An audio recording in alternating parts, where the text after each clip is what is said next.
आपको याद होगा कि पिछले दिनों महाजन के लोगों ने सूरतगढ़ से हरि बेनीवाल को कवरेज करने के लिए बुलाया। जब वो कवरेज करने के लिए यहाँ पे आए और पूरी वास्तु स्थिति को कवरेज करने के बाद उन्होंने महारानी साहिबा को फोन लगाया कि मैडम जी, ये व्यवस्था ठीक नहीं है, ये हालात ठीक नहीं है, क्या सपना था उन लोगों का और आपने क्या से क्या बना दिया, इसका जिम्मेदार कौन है। ये जब मैडम से सवाल किया तो मैडम ने आप देखा नेता यहां तक कह दिया कि अगर आपको सवाल का जवाब लेना है तो जयपुर आ जाना। मेरा भाई भी कम नहीं था, उन्होंने कहा मैडम कोई बात नहीं है, जयपुर मैं आऊंगा, आप आएंगे ये तो समय बताएगा। इन्होंने वो वीडियो वायरल कर दी और मैं आप लोगों को ये पूरी रानी सर की आजम बैठी है कहना चाहूंगा कि वो महारानी तो जयपुर से आदेश कर रही थी, पूरी रात चल करके अगले दिन यहाँ पे नाक रगड़ रही थी, इस आपके महाजन के अंदर नाक रगड़ रही थी, प्रेस कॉन्फ्रेंस कर रही थी। वो एक चैनल वाले को साथ लेकर के आई कि मैं बोलूंगी तू रिकॉर्ड कर, ये करके उन्होंने कहा एक लड़का आया था और वो गलत बातें कर रहा था, ऐसा इसमें कुछ नहीं है, सारी चीज बड़ी व्यवस्थित है। व्यवस्था के नाम पे आपको भी पता है, हमको भी पता है, क्योंकि हमने तो अब उस बात को जाना है, उस बात को अब समझा हमने तो भी व्यवस्था क्या है। मैडम ने ये बात रिकॉर्ड करवाई कि भी देखो व्यवस्था बहुत बढ़िया चल रही है, यहाँ पे गायें भी है, यहाँ पे चारा भी है, सब कुछ एकदम ठीक ठाक चल रहा है। लेकिन जिस शिक्षा की अलख और जिसके लिए जमीन को जुड़वाने का काम कुंभाराम जी ने किया, उस पे एक शब्द भी नहीं बोली।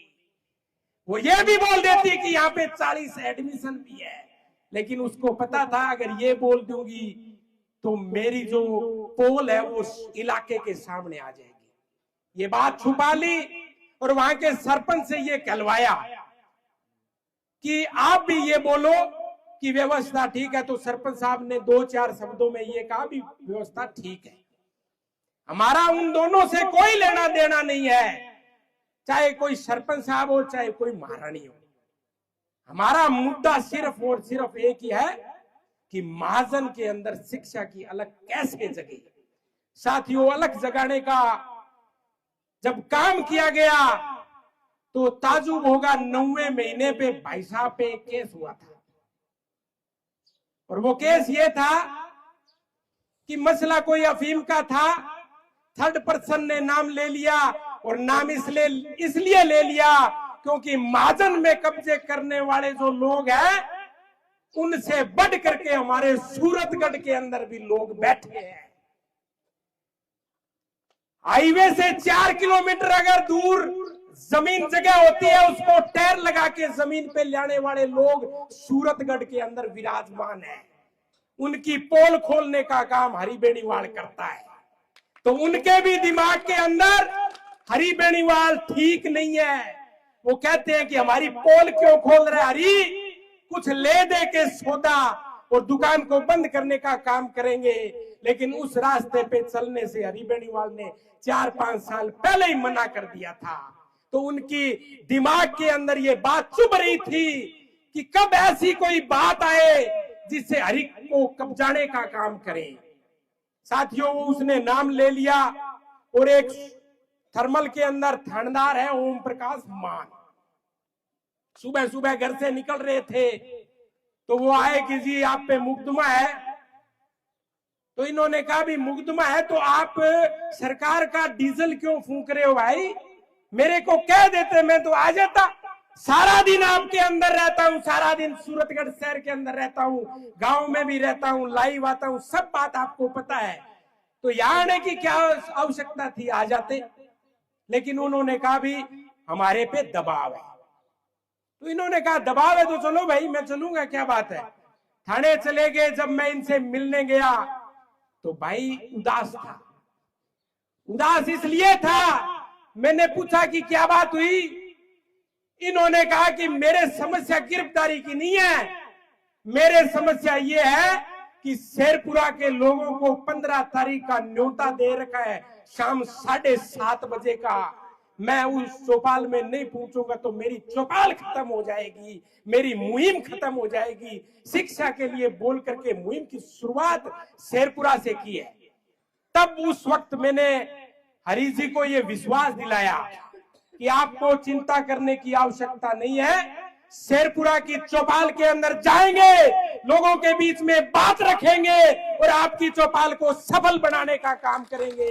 और साथियों, वो शेरपुरा के लोगों की ताकत को सैल्यूट करता हूं कि बगैर नेतृत्व के, नेतृत्व ये कर रहे थे हम लोगों को कोऑपरेट करके, और उन्होंने चौपाल को सफल बनाने का काम किया। मैडम ये कर रही है। मैडम सोच रही है कि मुकदमे में फंसाऊंगी तो हरी पग छोड़ देगा, सूरतगढ़ वापस चला जाएगा। उसको पता नहीं है तूने गलत आदमी से पंगा ले लिया, क्योंकि 3-4 बार पहले भी इलाके के लोगों ने उसमें हाथ डालने का काम किया था, लेकिन पता नहीं वो लोग चुप क्यों हो गए। मैं बोलना नहीं चाहता, कोई मजबूरी रही होगी उन लोगों की, वो घर बैठ गए। लेकिन मैडम को इस मंच के माध्यम से आज कहना चाहता हूं रानी सर की चौपाल से कि चुप बैठने वाले हम लोग नहीं है। आप जयपुर का कह रहे थे जब महाजन की अंतिम सभा होगी तो नायक रगड़ के महारानी को महाजन आना पड़ेगा। मैं आपके भरोसे उनको आज कहना चाहता हूं। अरे आपकी कोई बापोती थोड़ी है कि आप हमें जयपुर बुलाओगे। हमारे इलाके की मुहिम है, हमारी शिक्षा की बात है, और जयपुर हमें बुलाते हो। ऐसे फरमान कहीं और जारी करो। मैं तो हरी जी को कहना चाहता हूं, कभी कभार फोन भी आ जाए वो काट देना। ऐसे फोन क्या फर्क पड़ता है, जब महाजन आएगी बैठ करके बात करेंगे टेबल पे, सही लगेगी बात इलाके के लोगों को तो बख्श देंगे, और बात ठीक नहीं करेगी तो ऐसे मुहिम हमारी लगातार चालू रहेगी जब तक स्वामी केशवानंद का सपना पूरा नहीं हो जाता।